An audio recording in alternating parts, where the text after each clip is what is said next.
അച്ഛനെ അവർക്കൊന്ന് പരിചയപ്പെടണമെന്ന്. ആവേശം ഉണർത്തുന്ന സംസാരം ഞാൻ കേട്ടു. ആരാ അവര്? ഇവിടെ അടുത്തുള്ളവരാ, മഹിളാ സമാജത്തിന്റെ പ്രവർത്തകരാ. അച്ഛൻ ഇവിടെ ഉണ്ടെന്നറിഞ്ഞപ്പോ പരിചയപ്പെടണമെന്ന് വലിയ നിർബന്ധം.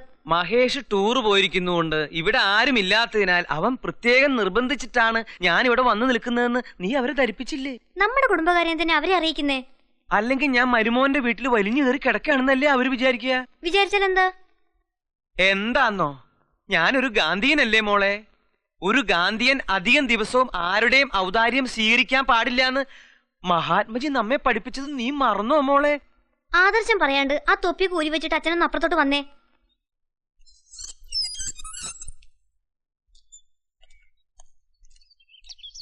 അപ്പൊ പറഞ്ഞതുപോലെ 12-ാം തീയതിയിലെ കാര്യം മറക്കല്ലേ. വരട്ടെ. എന്താ മഹിളാമണികൾ പതിവില്ലാതെ ഇവിടെ? പതിവില്ലാത്തതല്ലോ, ഇടയ്ക്കൊക്കെ ഞങ്ങളിവിടെ വരാറുണ്ട്. സാറ് കാണാഞ്ഞിട്ടാ. വരട്ടെ. ഇനി നോക്കണ്ട, മോങ്ങാനിരുന്ന പട്ടിയുടെ തലയിൽ തേങ്ങ വീണത് തന്നെ.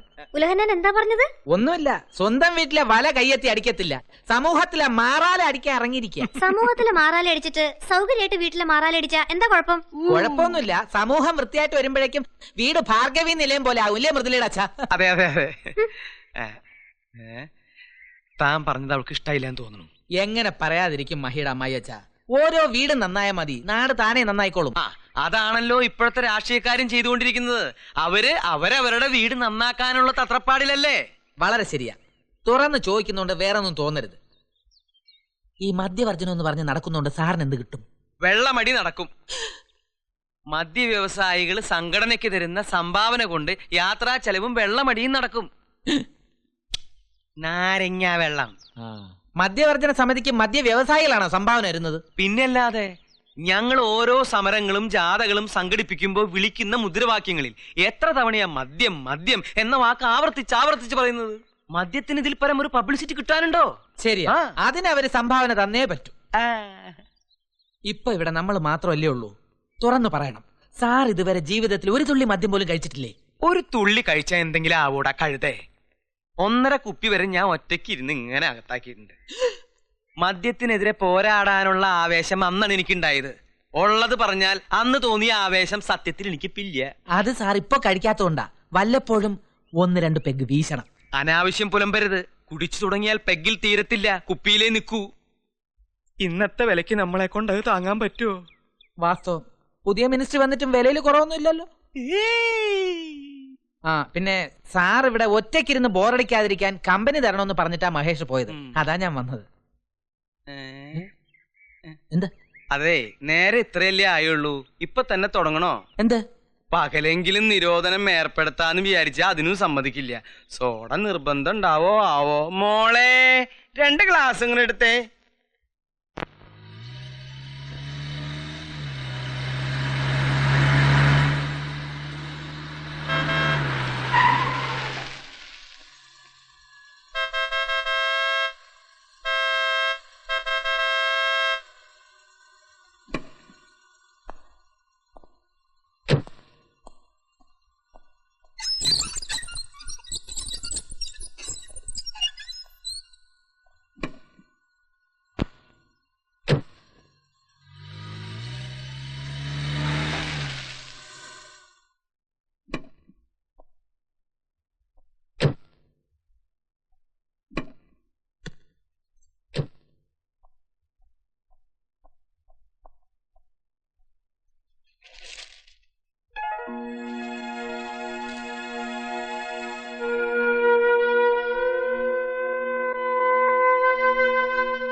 മൃദുലേ, മൃദുലേ.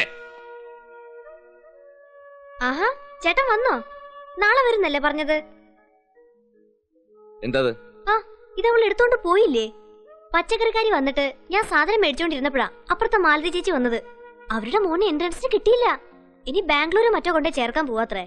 വേറെ എന്തൊക്കെ വിശേഷങ്ങളാ ചേച്ചി പറഞ്ഞത്. അവരുമായിട്ട് വർത്താനം പറഞ്ഞോണ്ടിരുന്ന സമയം പോണത് അറിയേയില്ല. സംസാരിച്ചോണ്ടിരിക്കുന്നതിനിടയ്ക്ക് ഞാനിത് ഇവിടെ വെച്ചു. ഇപ്പൊ എടുത്തേക്കാം. ദേ, ഇതൊന്ന് എടുത്തോണ്ട് പോയേ. ഞാനിവിടെ വരുമ്പോ ഫാൻ ഫുൾ സ്പീഡിൽ കറങ്ങുക. പച്ചക്കറിക്ക് കാറ്റ് കൊള്ളിക്കണമെന്ന് മാലതി ചേച്ചി പറഞ്ഞു. അയ്യോ, കറണ്ട് വന്നോ? മാലതി ചേച്ചിയായിട്ട് സംസാരിച്ചോണ്ടിരുന്നപ്പോ പോയതാ. ചേച്ചി എന്നെ വിളിച്ചോ? ദേ, ഇതൊക്കെ കൊണ്ട് അടുക്കള വെച്ചേ. ഇവിടെ ഇരുന്ന് ആരെങ്കിലും എടുത്തോണ്ട് പോകത്തില്ലേ? ഇതേതാ ഈ പുതിയ സാധനം? മറ്റവളെ ഞാനങ്ങ് പറഞ്ഞു വിട്ടു. ഒരു വൃത്തി മെനയില്ലെന്നേ. ഇവിടെ കുഴപ്പമില്ല. മഹിളാ സമാജത്തിലെ രേണു ചേച്ചി ഏർപ്പാടാക്കി തന്നതാ. ഞാൻ പോയ ദിവസങ്ങളിലെ മുഴുവൻ പത്രം ഇതിന് പുറത്തുണ്ടല്ലോ. വന്ന ഉടനെ ഞാൻ അവളോട് പറഞ്ഞതാ ചേട്ടനതൊന്നും ഇഷ്ടമല്ലെന്ന്. ഇതുങ്ങളൊക്കെ ഒരു വഴിയാണെന്നേ. ആ വന്ന കാലം നിൽക്കാതെ ചേട്ടൻ ഡ്രസ്സ് മാറാൻ നോക്ക്.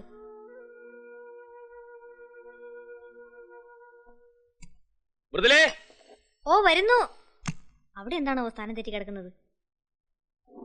ഒരു സാധനം എടുത്ത് വെച്ചിട്ടില്ലേ? എന്താ നോക്കുന്നത്? ചീപ്പ് എന്തി? അതവിടെ എങ്ങാനും കാണും. കാണുന്നില്ലല്ലോ, അതല്ലേ ചോദിച്ചത്. എന്തിനാ ഇപ്പൊ മുടി ചെയ്യുന്നത്?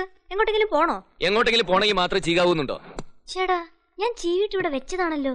എന്നിട്ട് എവിടെ? ഒരു സാധനം എടുത്ത് വെക്കണം നിന്നോട് ഞാൻ പലവട്ടം പറഞ്ഞിട്ടില്ലല്ലേ? നോക്കി എടുക്കാന്നേ. അച്ഛൻ താഴെ കാത്തിരിക്കുക. വാ ഊണ് കഴിക്കാം.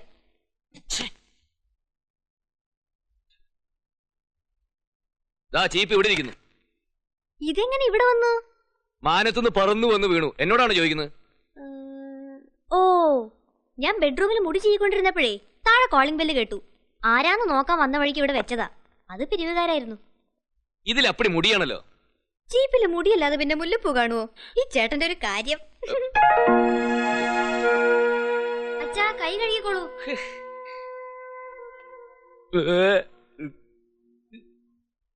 ഇണക്കവും പിണക്കവും ഒക്കെ മഹാത്മജിയുടെ കുടുംബജീവിതത്തിൽ ഉണ്ടായിട്ടുണ്ട്. ഒരിക്കൽ മഹാത്മജിയുടെ സുഹൃത്തുക്കൾ ഉപയോഗിച്ചിരുന്ന ടോയ്ലറ്റ് വൃത്തിയാക്കാൻ കസ്തൂർബയോട് പറഞ്ഞപ്പോ അവര് വിസമ്മതിച്ചു. അദ്ദേഹം എന്താ ചെയ്തേ? സ്വയം ചൂലും ബക്കറ്റും എടുത്ത് ആ മാലിന്യങ്ങളൊക്കെ കഴുകി വൃത്തിയാക്കി. ഇവിടെ മാലിന്യം ചിലരുടെയൊക്കെ മനസ്സിലാ. ഉവ്വോ, മനസ്സ് വൃത്തികേടായാലേ ശരിയാക്കാൻ കൂട്ടുകാരനുണ്ടല്ലോ, ഡോക്ടർ ഗോൺസാൽവസ്. ഉവ്വോ. ഉവ്. അപ്പൊ അതോർത്ത് വിഷമിക്കണ്ട, ചേട്ടൻ കഴിക്കി. എന്തും ക്ലീൻ ചെയ്യാൻ ഇക്കാലത്ത് ആളെ കിട്ടും. പക്ഷേ വൃത്തികേടാവാതെ സൂക്ഷിക്കേണ്ടത് നമ്മളാണ്.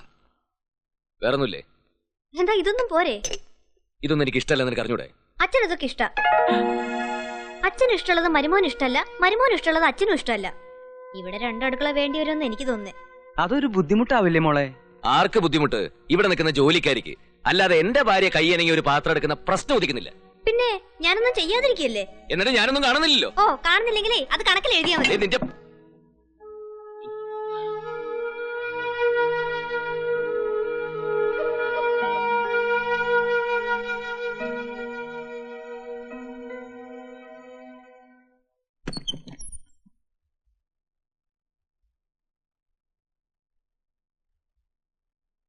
ഉള്ളത് പറയുമ്പോ പിണങ്ങിയിട്ട് കാര്യമില്ല. അലമാരി കിടക്കുന്ന കിടപ്പ് കണ്ടില്ലേ? ഇതിന്നൊരു തുണി എടുക്കാൻ പറ്റുമോ? നിനക്ക് ഇതൊക്കെ ഒന്ന് അടുക്കി പറക്കി വെച്ചൂടെ എന്റെ മുതലേ? എന്ത് ചെയ്താലും കണക്കിലില്ലല്ലോ. എന്നെ കൊണ്ട് ഇത്രയൊക്കെ പറ്റൂ. അങ്ങോട്ടും ഇങ്ങോട്ടും ഇച്ചിരി മാറിയിരുന്നു വെച്ച് എന്താ കുഴപ്പം? കൃത്യമായിട്ട് അടുക്കി പെറുക്കി വെക്കാൻ ഇത് ജൗളിക്കടയൊന്നും അല്ലല്ലോ. അച്ചടക്കമില്ലാതെ വളർന്നവർക്ക് അങ്ങനെ തോന്നും. സ്കെയില് വെച്ച് അളന്ന് കുറച്ചമാരി ജീവിക്കാൻ എനിക്ക് വയ്യ. വരച്ചു വെക്കുന്ന പോലെ അതേ മെഷർമെന്റ് തന്നെ കെട്ടിടം കെട്ടണമെന്ന് ജോലിക്കാരോട് പറയാം. പക്ഷെ ലൈഫ് അങ്ങനെ വേണമെന്ന് ശാഠ്യം പിടിക്കരുത്. പിന്നെ ലൈഫ് എങ്ങനെ വേണമെന്ന് നീ പറയുന്നത്? അത് അതിന്റെ വഴിക്ക് അങ്ങ് പോട്ടെ എന്ന് വിചാരിക്കണം. പോണത് പെരുവഴിയിലേക്കാണെങ്കിലോ? അതാണ് വിധിയെന്ന് കരുതണം. മനുഷ്യന്റെ തെറ്റുകളും കഴിവില്ലായ്മകളും വിധിയുടെ പുറത്ത് കെട്ടിവെച്ച് പിന്മാറാൻ എന്നെ കിട്ടില്ല. എന്റെ ജീവിതം ഞാൻ വിചാരിക്കുന്ന പോലെ തന്നെ ആകും. എന്നാലും എനിക്കൊന്ന് കാണണമല്ലോ. കാണാം. നിങ്ങൾ നിങ്ങളെ പറ്റി മാത്രമേ ചിന്തിക്കുന്നുള്ളൂ. ഞാൻ ആരാണ്, എന്റെ വ്യക്തിത്വം എന്താണ്, ഇതൊക്കെ ഒരിക്കലെങ്കിലും നിങ്ങൾ ആലോചിച്ചിട്ടുണ്ടോ? എന്തിനൊരു കുറ്റപ്പെടുത്തല്? കേട്ട് കേട്ട് എനിക്ക് മടുത്തു. ഓ, ഒരു വീടായി കഴിഞ്ഞാൽ ഭാര്യയ്ക്ക് ചില കടമകളൊക്കെ ഉണ്ട്. അത് നീ മറക്കുന്നു. ഭാര്യയുടെ ഏത് കടമയും ഞാൻ ചെയ്യാത്തത്? ഫർണിച്ചർ സ്ഥാനം തെറ്റാതെ സൂക്ഷിക്കുന്നതാണോ ഭാര്യയുടെ കടമ? അതോ അന്നത്തെ പത്രം എടുത്ത് മാറ്റുന്നതോ? അതോ ടിവിയിലെ പൊടി തുടയ്ക്കുന്നതോ? അതും ഒരു ഭാര്യയുടെ കടമപ്പെടും. സ്വന്തം വീടിനെയും ഭർത്താവിനെയും ഒരുപോലെ വൃത്തിയായി സൂക്ഷിക്കുന്നവളാണ് ഭാര്യ. എന്നാലേ അങ്ങനെ ഒരു എവിടെന്നെങ്കിലും കൊണ്ടുവാ. എനിക്ക് വീട്ടു ജോലിക്ക് നിന്ന് ശീലമില്ല. പിന്നെ നീ എന്തോന്നിനാടി ഇങ്ങോട്ട് എഴുന്നള്ളിയത്? ഈ സപ്രപഞ്ചത്തിൽ കയറി കിടക്കാനോ? ആര് പറഞ്ഞു ഇവിടെ കിടക്കണമെന്ന്? എനിക്ക് താഴെ കിടന്നാലും ഉറക്കം വരും. മൃദുലേ,